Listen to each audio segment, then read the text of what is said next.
Guys, what's being talked about today?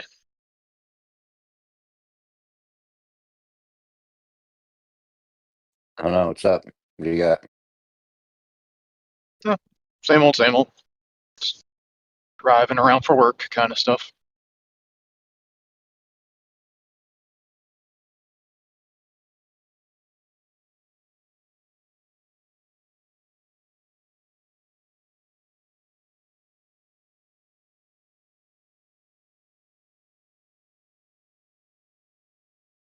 You talk about GR says there's no force when you drop something. However, there's mass accelerating, and Newton said that if you have mass accelerating, there will be a force. So there's a law of non-contradiction violation going on there.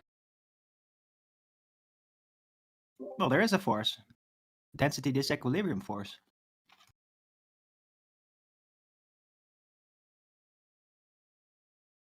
Yeah, no, but according to general relativity, there's not. But general relativity doesn't apply to reality. It's merely a thought experiment based on reference frames. That's it. It doesn't It's an ad actually hoc. relate to reality in any sense. It's an ad hoc they came out with when they found out they couldn't measure the Earth going around the sun. After Michelson-Morley, they had an ad hoc in GR, and then they had to do ad hocs to GR. They got like ad hoc on top of ad hoc on top of ad hoc going in there. It's a distraction. It doesn't address anything. As I said, it's a mathematical thought experiment that's merely there to basically distract away from that the foundations of their entire system do not work out.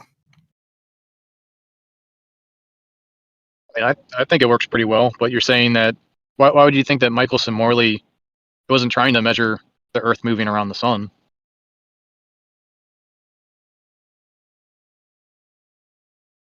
Trying to measure the change in the speed of light through the luminiferous ether.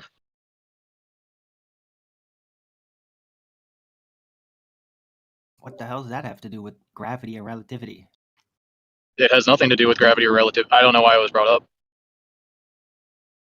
I don't know either. Is there a reason you brought it up, Jeremy? What? Brought up?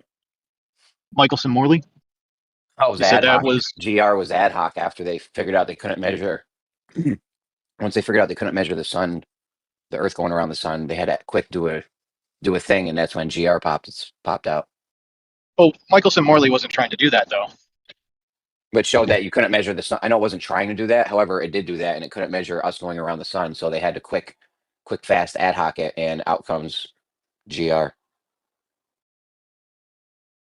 I don't really follow that train of logic. Like, it was trying to measure if in two different directions the speed of light was slightly different because we had measured the Earth revolving around the sun through different experiments, and it came out with the same number. Like, it came out with the same speed of light, right? Yeah, I know what it was trying to do, and I know what it wasn't trying to do. And it wasn't trying to not measure the Earth moving around the sun. However, it still did that anyways, though. So they had to come up with an explanation for that, and out comes GR. That's not the point of this, though. The point is that GR says that when you drop something, there's no force. Yet we have mass accelerating. And in Newton's, it says if you have mass accelerating, you will have a force. So one of those is obviously wrong. Which one is it? That's the question. Sure, I'm not like a physicist. I don't know the particulars of like how to correctly explain why gravity is an apparent force and not an actual force. Yeah, and why But Newton like, said Newton said there'd be an actual force if you had mass accelerating, right? So What's the difference there's no between an explaining actual it. You force? can't explain. Go ahead, Dieslow. What do you mean by actual force versus non-actual force? like it's my understanding is that gravity is an apparent force. It's not a actual force. Although I'm not like super clear on what that means, so I can't explain it. I don't really understand it. Well, that's the thing, But because that doesn't mean it sounds like they keep trying to ideate a force as being a thing, but it's not like a mechanism, and it's not. It's a reaction. A force is a reaction. It's not the action. So you have what to do have you a mean by that? mechanism. So a force isn't a thing itself. When you say a force of what, by what, and to what. Like if you can answer those three questions, then maybe it'll make sense. But until those are answered, we can't conclude that a force is an actual causal mechanism rather than the reaction of something else. Well, my understanding of the word force is that it's anything that causes an acceleration. You're saying that it has to have Or three resistance. constituent parts? I think it's resistance or acceleration. Well, that's the thing. You said it yourself. A thing that causes acceleration. But that's the thing. A force isn't the thing causing the acceleration. The force is the acceleration on the thing. So it's not the thing. It's not the causal mechanism. It's just the reaction of something accelerating. Does that make sense? Kind of, sort. I mean, it seems like somewhat semantic, but I guess I get what you're saying. I mean, it does, but at the same time, like we kind of have to be like that way in order to be concise in what it is like we're talking about. Otherwise, these Globers will take you down a rabbit hole. He is a Glober. Sure. Yeah, yeah. Yeah, but he's got to understand his own shit too, you know. They Not don't. all Most of of them don't.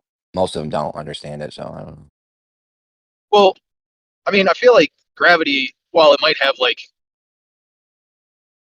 a higher level of understanding very different implications, it mathematically outputs the values that we see on this planet or in this, where whatever the hell you want to call it, I don't really care.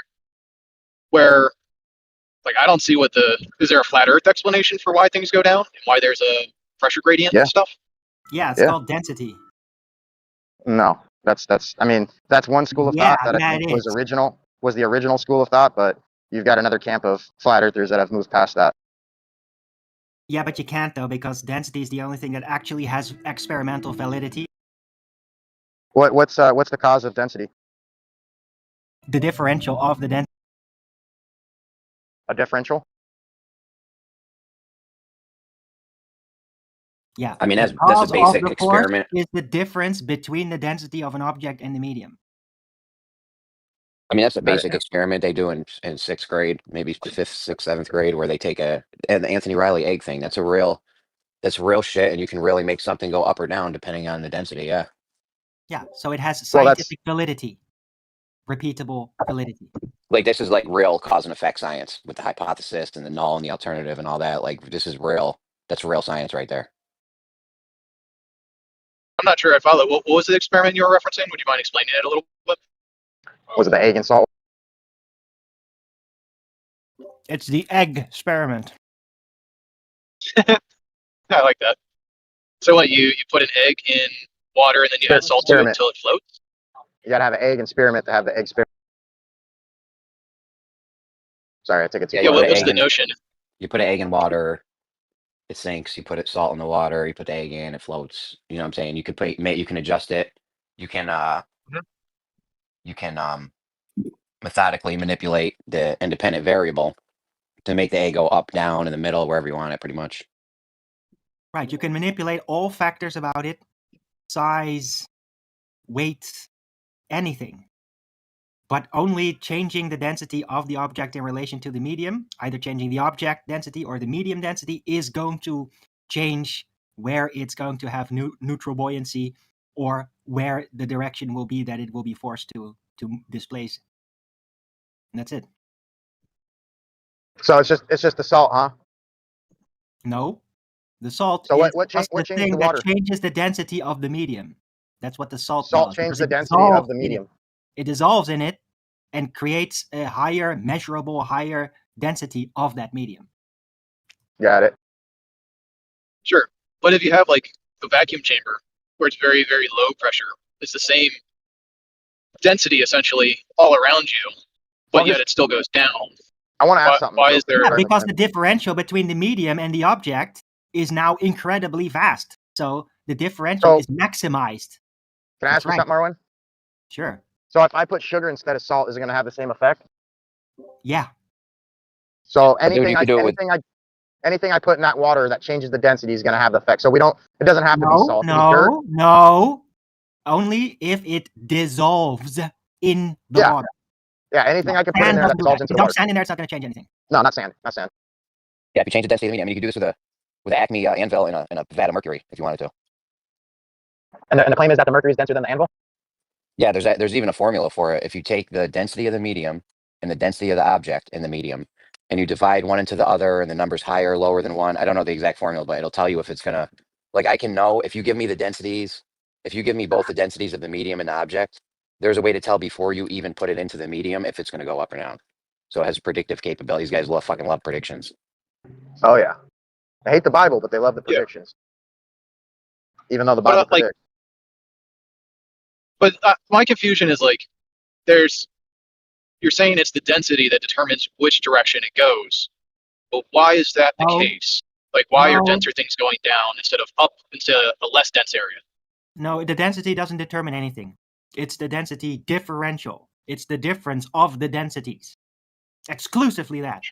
Singular density doesn't do anything. It's a relationship between an object and a medium, or mediums or objects. Yeah, but there's like a preferred direction. If you do it in a vacuum chamber, then there's incredibly low pressure. Doesn't matter what you put in that vacuum chamber, it's just going to sit on the bottom, right? So like, there's a preferred direction of down. Why is that the case? Because that is what more dense things do in relation to the medium. They go down. And when they're less dense, they go up. Yeah, when it And comes to that's just science, the way it is. when it comes to actually having science and stuff, you don't know why there's a down either. There's no science. You have no scientific validity backing why anything goes down. So is that the only reason, Arwijn, is because density differential? Or is there another Density mechanism? differential is what causes the displacement, yes. Yeah, so what I'm saying is there another causal mechanism that would counter that? No. How about electrostatics? What if I applied a large electrostatic potential to an object? Well, then you might appear to neutralize some of its density in order to offset the density disequilibrium, which is the exclusive cause of the passive vertical displacement. Yeah, you can neutralize density in other ways too. Well, my point is that there's not always a preferred down bias when you bring in some other variables here. Yeah, well, bringing in other variables basically nullifies the experiment because you have to isolate the variable. Bringing in other variables doesn't help the experiment. It just makes it into nonsense. What if you use like a strong electromagnet to create the opposite gradient in densities than what we experience? You said you can't bring in another. You said you can't bring in another variable. You just ruined the experiment. Well, what if the object that you're testing is not subject to electrostatic forces or very, very weakly affected by electrostatic forces? Most Everything's electrostatic affected by forces are electrostatic weak forces. and they have a limited range and they are measurable, which is not what is out there. You're not measuring electrostatic forces unless you exclusively add them. You create them, and then you can measure that they're there, and then they have a basically half-life over distance effect to them, yeah? So that's definitely not what's the cause of density displacement, which does not have any limitation to its reach. There's no half-life over distance, and then, oh, look, it doesn't work anymore. And there is no electrostatic field that directly correlates with the vertical passive displacement that you can measure. So yeah, density disequilibrium force is not caused by electrostatics. But electrostatics can affect it. So can throwing things. But that's all adding other influences, other forces. It's not the cause of the vertical passive displacement. Yeah, you could do a lot of stuff. You could do quantum locking. You could put a fan under something. There's a lot of variables you could add in to make something go up or down. Right. But none of those factors will be what the I'm saying, cause though, of the passive vertical displacement. What I'm saying, though, like in the vacuum chamber, you're removing that density gradient where it's essentially zero. I mean, obviously, it isn't exactly zero, but it's very, very low. But there's still a preferred direction of down. When you put something in a vacuum, when you put the thing in a vacuum, is that what you're talking about? All you're doing is the egg thing with different mediums. Yeah, that's right. You're just maximizing the differential. That is all, right? And things will Yeah, like would go up. you're Things would go up, but the thing is, the only thing that would go up is gas, and what gas does first is expand within the available volume. So you can't really pinpoint it down anymore then, right? To going up exclusively, because you can't isolate an object to do that, and when the pressure is that low.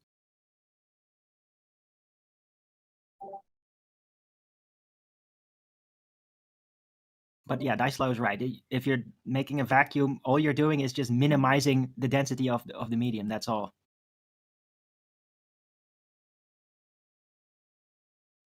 Why down though? Why up? Why down? I don't have any science for that. I don't think anyone does. It's definitely not GR. GR is definitely doesn't have a scientific experiment for why things go up or down. Right. Well, it's like, hey, why is the sun there? Why is the sun there, Jeremy? What, you don't have an answer why it's there? Right? How do we know it's there? As in there is.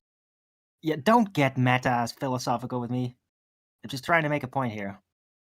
Like, science establishes the cause of an effect. It establishes what is. It doesn't give you the fundamental reason why. It's like, oh, what is the original fundamental thing that causes everything? Yeah, you don't get to find out. Yeah, you can philosophically speculate about it and say Big Bang or something nonsensical like that. I can tell you what it is. It's magnetism. Oh, shut up. I'm not joking. Sure. Magnetism is the one thing that's intrinsic and extrinsic within all phenomena. Yeah, but it doesn't exist without matter, though. No, It has that's to not true at all. originate from matter. There's no magnetism without Not true at all. matter being at the center of it. There's no magnetic Not field true. that is completely exclusive of all material All right, well, touching it. all right. Well, I'm not going to argue with you. So if you want to believe that, it's fine. Oh, really? Okay. Sure. So I whatsoever. You're fucking talking surfer for about? that, you Cavendish experiment. Sometimes it does it, sometimes it doesn't. It's like 50-50, completely unpredictable. It's not legitimate.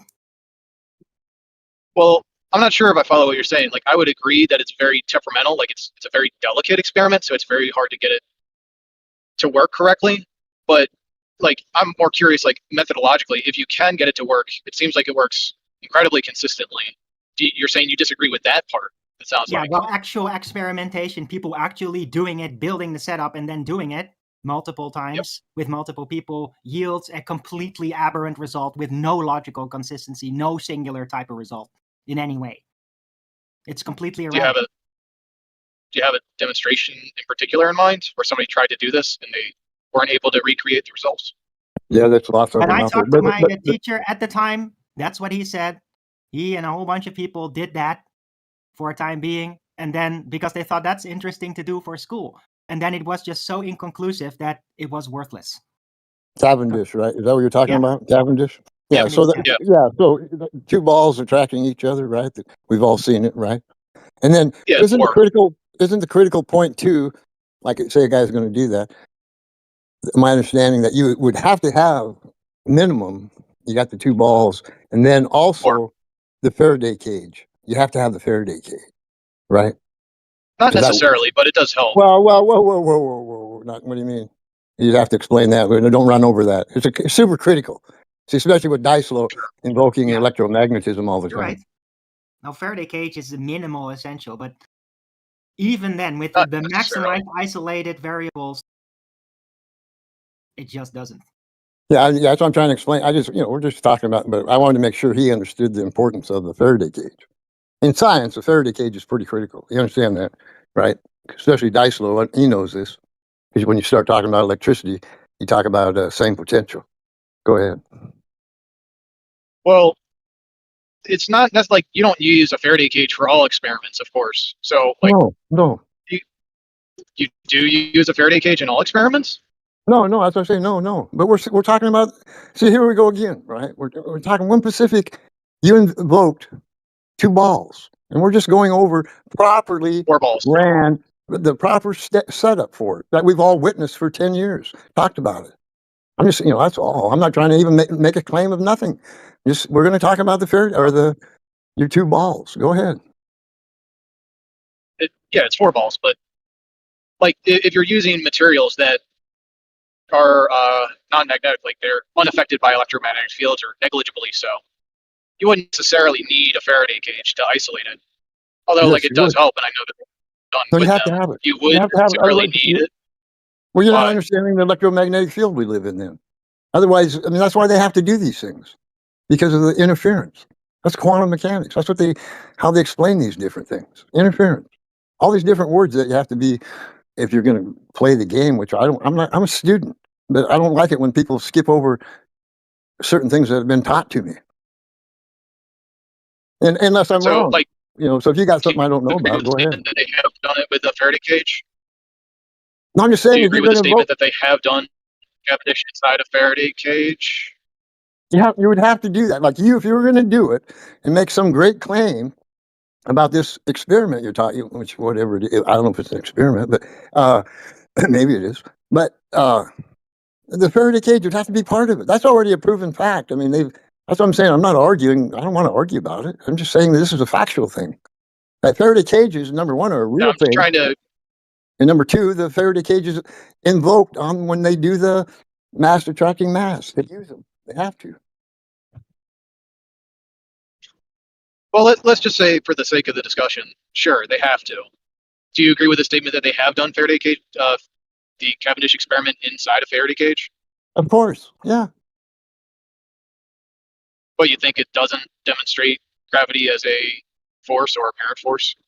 I think it demonstrates an electric field. How is that? They have them grounded to the same ground. Right. If they had an electrical potential in them, they would actually repel, not attract each other. Right. But you're still talking about electricity, and that's called equal potential, and that's why all these things come into play when you talk about these certain types of experiments. When you're dealing with the electromagnetic field, you can't get out of the electromagnetic field, near as I can tell. It's called electromagnetic. Would you mind sun. repeating what I said? Yeah, I'm not sure you heard me. No, would you mind repeating what I said? Yeah, you said that. Would it matter with all these things being equal potential? And yeah, I agree with what you say, but you're not That's getting not what I the. said. Okay, say it again. What I said is You're they going are to all invoke. You're going to admit the electromagnetic field that you can't get, even if you build a cage, you still have an electromagnetic field inside the cage. It doesn't eliminate it. It just what it does, it puts it in the same potential. These are basic electrical terms.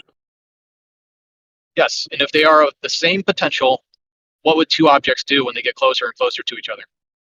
Nothing. They would repel each other, like charges repel. Well, no, well, you have to. They're equal potential, equal. Yeah. So it doesn't make Yeah. So sense if there was a charge, if they are the same potential and they did have a charge, then they would repel. Do you agree with this statement? You have to be just a little bit more clear in that. So now you have them with a little bit of the same. They both have the same potential now with the charge, same charge. Now you're talking. Now you're going to get into direction, right? Because that's kind of where. So are they facing north? Because it's going to have a direction, right? The electromagnetic charge will have a direction. What? So one. So if you're claiming what No, you're claiming, you're answering questions that I'm not asking. Well, no, yes, I am. No, I'm answering. Go ahead. I know what question I asked. Another claim. You just made another claim of attracting or just separating. So go ahead. Say some more. Go ahead. I asked you if two objects have the same charge, say they're fairly well charged, they have a negative charge, and they get closer to each other, are they going to repel each other? Do you agree with that? Well, you made an incorrect statement. You can't take two balls and give it a negative charge. You gave it a charge. It's going to have both. Follow? I mean, negative and positive go ahead. If they both have the same amount of negative and positive, then they are not charged. Well, now you're getting into a different category. So go ahead. No, I'm saying they have a net positive or a net negative charge. This is not a complicated idea. If they have a net negative charge, the two objects would repel each other. It's not possible for two objects to have a net negative charge. Well, but what you're saying is, yes. What you're saying, yes. But a net, you're getting confused with. It's still going to have a positive. So if you take those, you're invoking a magnet. Positive. You broke up a little bit.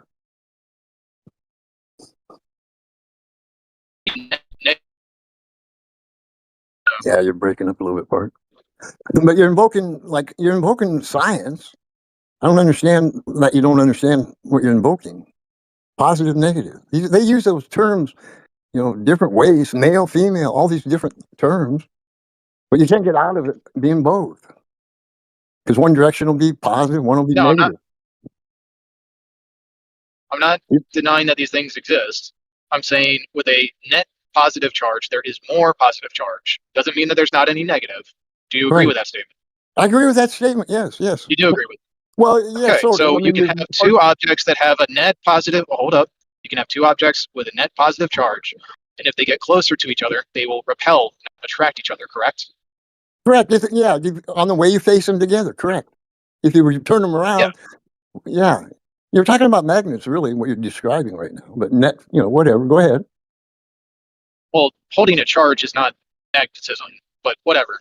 Well, So you can have objects that are inside a fair. Well, you got to be careful when you invoke that, because when you're talking about science, and these are the things science invokes, not me. But go ahead. Yeah, so you can have these two sets of balls, so 4 balls total. And if you can eliminate, external factors, they will attract each other. Not like, so you can hook them to the same ground so they have the same potential, put them in a Faraday cage so that there's not electromagnetics coming into them, but they will consistently attract each other. Do you agree with that? Is that what is observed in the Cavendish experiment? No, I don't think so. I don't think it's been constantly done that way. In fact, I think they've even been caught lying and cheating on that demonstration. But go ahead. I would be interested to see if you had anything that demonstrates what you just claimed.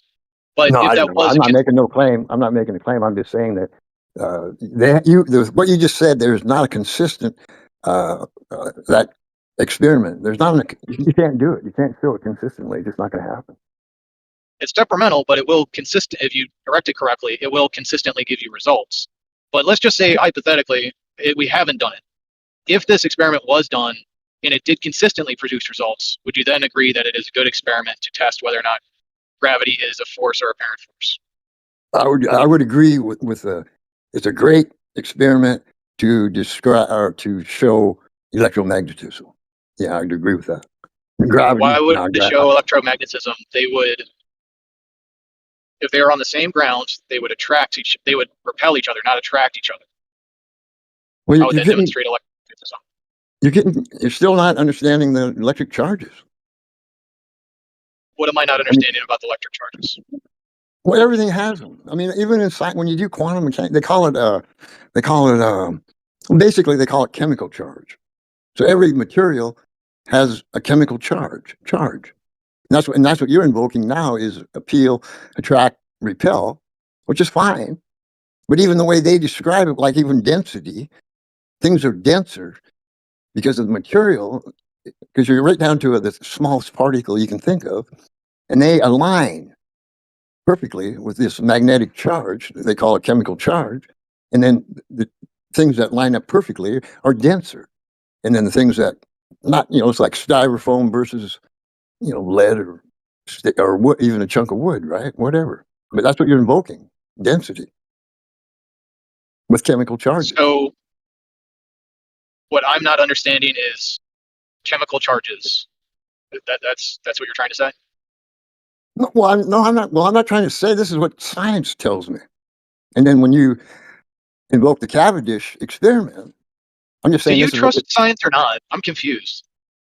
No, I trust science in the factual science. Yeah, I've proven a lot of factual, or they have demonstrated and proven a lot of factual science. But you got to be really careful. Is all. That's all. Trust Scientists are unreliable. Well, it seems like we're controlled, right? So, like you savvy, me wanting to make your life a little tougher, right? Kind of makes sense. Well, I don't want to. I'm sorry, I don't want to sound rude, Steve, but like you're kind of going off from like my question pretty immediately. What science? Like, try to focus on it. What sciences are unreliable? I don't trust science. How's that sound for you? Okay. Now, if you're going to talk to me about science, make sure you got your shit together when you start talking about a Cavendish experiment. See, so when you're going to come in and trying to ask you what you think's wrong. No, you're trying to swing your dick. So just stick on science, dude. No, I don't trust science. Now, are you happy? Okay. No, I just want your honest opinion. I'm not. Yeah, it's my honest I just don't want you to rabbit trail about something else. Yeah, I'm not. I'm just saying, hey, like I come out here and debate science, this term, which even that is a big argument, right? And then you got quantum mechanics, which is a great big giant fucking liar. Which is science, which you shouldn't trust, so you shouldn't bring it up right, at all, right? I don't trust them. Right, I don't trust them. Well, not, but yeah, what I can do, though, is I'm very capable of reading all their papers, demonstrating what they do, how they talk about it, and things like this. And it comes and whether or not it's correct. Language, yes. I mean, so that's what I'm saying. I love quantum mechanics because it actually does work on all these different things. But what they do to you is they trick you on language and go, making you think you're gonna. This is this, and this is going to poison you, and blah, blah, blah. And it makes it easier for me to control you to come down and get a vaccine. That's all. So No you've big been deal. able to demonstrate to yourself that the findings of quantum mechanics is accurate and correct. I mean, well, I mean, it's yeah, you can. It's hard to argue against it on a lot of things, other than clarification on, like I say, the things I don't trust them on because they use the language to make us think X. We're going to run out of water. You need vaccinated. These are things that's man science, not God science. I only roll with God science. Was that an answer to my question? So Yeah, it was. you were able to substantiate the findings of quantum mechanics. Is that correct? To be, you have to have a physical. Listen up now. Pay attention. You have to Is this have a going to be an answer to physical. my question? I really hope so. No, you're not listening, son. You have to have listen. What I'm saying about quantum mechanics. Okay. In order for me and you to operate, doing business, quantum mechanics has to be accurate on physical matter that me and you are working with. So, and this is where Before we when understood we quantum talk about. mechanics, we were able to understand each other. This makes no sense. What do you mean it makes no sense? And me and you are going to build a car. We have to have accurate information. We were able to build cars before we did quantum mechanics. I don't Well, yeah, understand how this relates. quantum mechanics is stolen from classic physics. So don't try to be a rocket science. Come on, dude. So you trust standard physics? Oh, that's what I was trying to explain to you. That's what I'm saying. You don't listen. Quantum mechanics Could you uses give me a basic yes or physics. no? Yeah, dude. I try to have a conversation. I mean, you ballers come out here and you constantly want to argue about every little topic, and What's his question? you want to claim you want to claim intelligence, and you're not having it. You're not showing the mechanics, the scientists, and things that we deal with are accurate, and they do their thing. They build light bulbs. They do these things that they have to be accurate on. But I can say what I'm saying is I can take language and I can invoke oxygen and hydrogen and carbon dioxide and carbon 13 and carbon 14. And I can fuck the shit out of you with this bullshit. You savvy? Oh, don't get near my asshole with carbon 14. That's No, dangerous. yeah. Just fucking pay attention, okay? Then I won't have to resort What's the question? What's the question about quantum though? Well, I'm. It sounds like you do, Steve. You do trust quantum physics, but do you trust classical physics? So I'm very confused on what your position is. I would imagine the answer is no. Well, I mean, you have to understand, like classic, it operated for a long time. So you operate on the modern day, right? Modern day liars, modern day full of shit. That's what humans are right now. Modern day full of shit. No big deal. Classic physics is a type of physics that knows that man has never been stupid one day in his life. So you can go back 1,000 years, 10,000 years, you got no idea because that's all a lie behind you. So you have to put the story together. You do, not me. I don't care what story you want to believe. I don't care. See, we didn't land on the moon. Can somebody translate for Steve? Was that a yes or a no? Here's an answer for you when you talk nonsense with me. We did not land on the moon. Now that means that your dumbass got fooled. Okay? You got fooled, not me. Not anymore. So I don't believe it, anything to start with. So you come out here and try and claim you're intelligent. And you can't even, you got a belief that rockets can land. I never claimed I was intelligent. Yeah, you are. You're out here trying to insult me. I'm not insulting you. I'm asking you questions. I don't know why you would find that insulting. Well, that's because you want to defend your Cavendish experiment, and I'm not even arguing with you, but you didn't even understand the basics of it. I feel like you're just arguing with yourself. I'm literally just asking you questions. I have not once said that you are wrong. Go to Dieslow for a while. He wants to talk to you. What's his question? Well, I was asking about Steve, but do you have a position on the Cavendish experiment? Yeah, it was done back in 1914 on dude's personal property in a wooden shack. And It seems like if it's repeated today, I mean, it's so sensitive that you can't even get within a close proximity of it without offsetting the values. However, the values he generated in his little wooden shack on his personal property is the values that we use today. I don't know. Seems a little suspicious. Well, you know what he was trying to get, right? Mass attracting mass, but that's only half the story. No, he's trying to get the gravitational constant. And they have done subsequent experiments that are a lot more accurate. There is no gravitational constant. And now we use those more accurate measurements. We got 5 sigma. Well, I mean, that's your opinion. You don't think there's 5 sigma, bro. There's no a gravitational constant. Yeah, 5 sigma, bro. You're done. Is that your frat or? I mean, where's the gravitational constant? Doesn't seem like there is one. I mean, you can literally Google it. Are you saying that the Cavendish experiment does not produce that?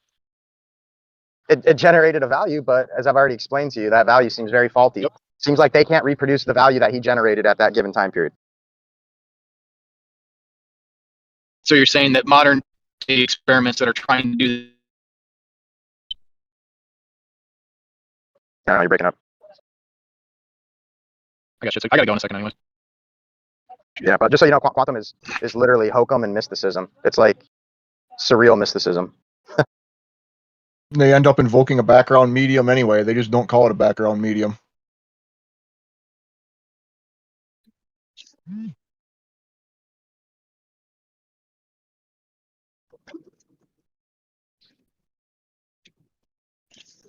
Like gravity isn't a constant, right? Like gravity, how quickly things fall towards the ground changes during electrical storms.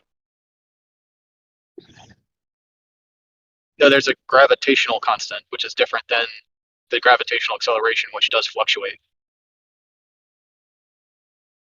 Word. And if I remember correctly from Cavendish, it was like he didn't have any control for any kind of electricity or electrostatic effects. So, you know, it's not my expertise either, the Cavendish thing, but No, that's right. What you just said.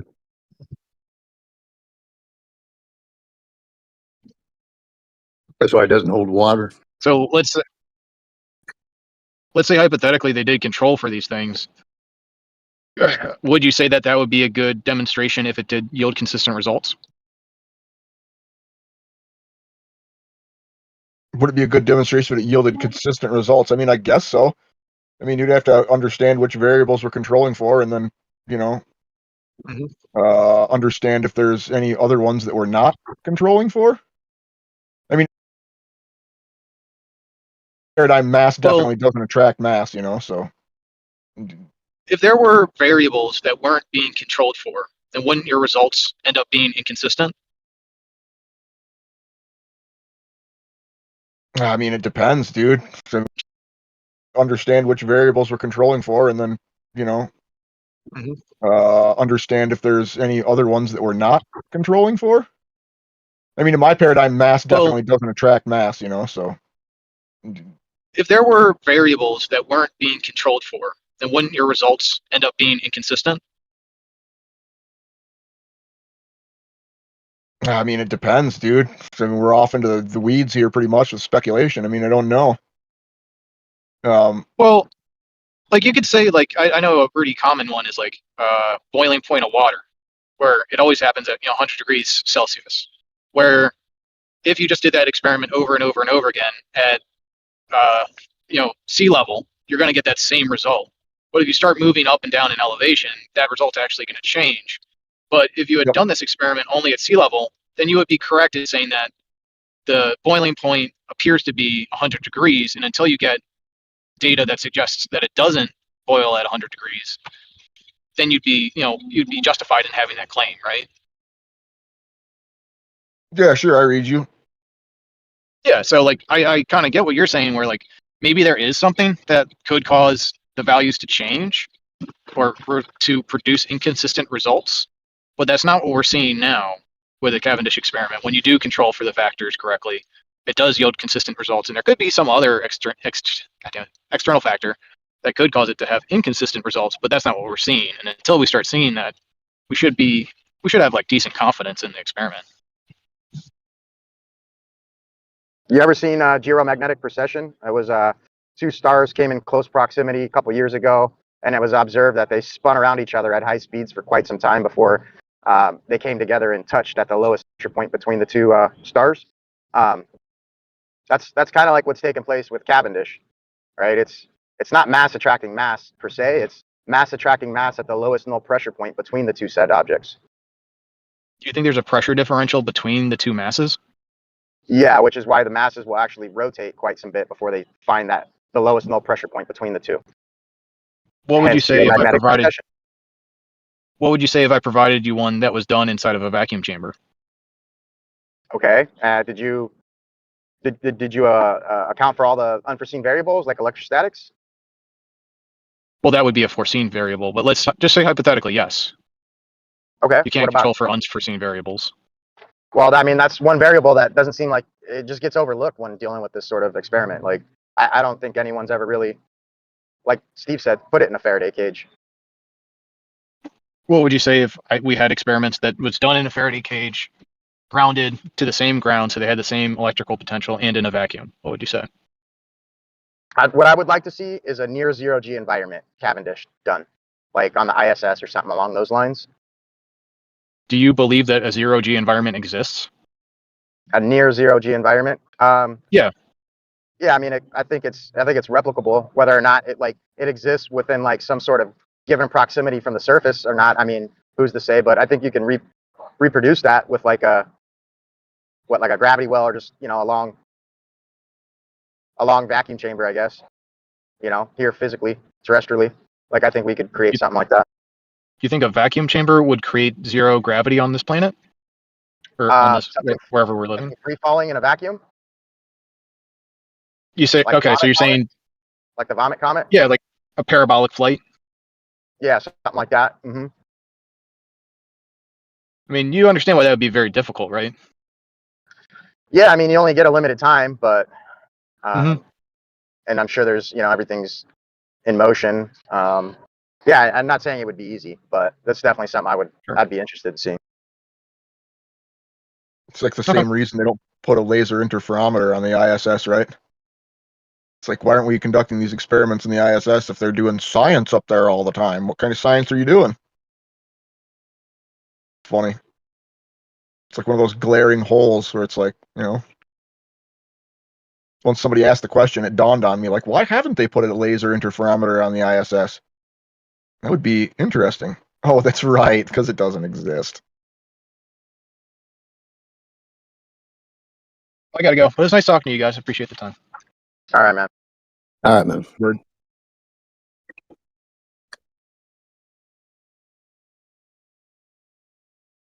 Welcome to my world. You got any beer in this world? Oh, man.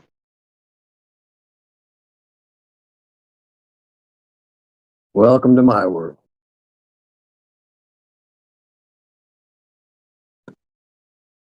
You got any beer in this world? Oh, man.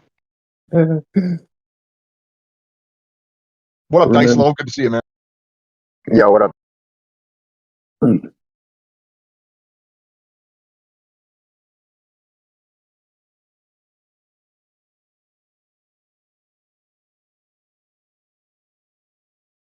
Heard there's going to be a nice Prezi going on here later. A nice what? Presentation. Really? Who's doing that? Really? Who's doing? Yeah. Space audits, if I'm not mistaken. What's he gonna do it on? With it? Wit's gonna be in here? No, Oh, space that's audits. NASA. Oh, my bad.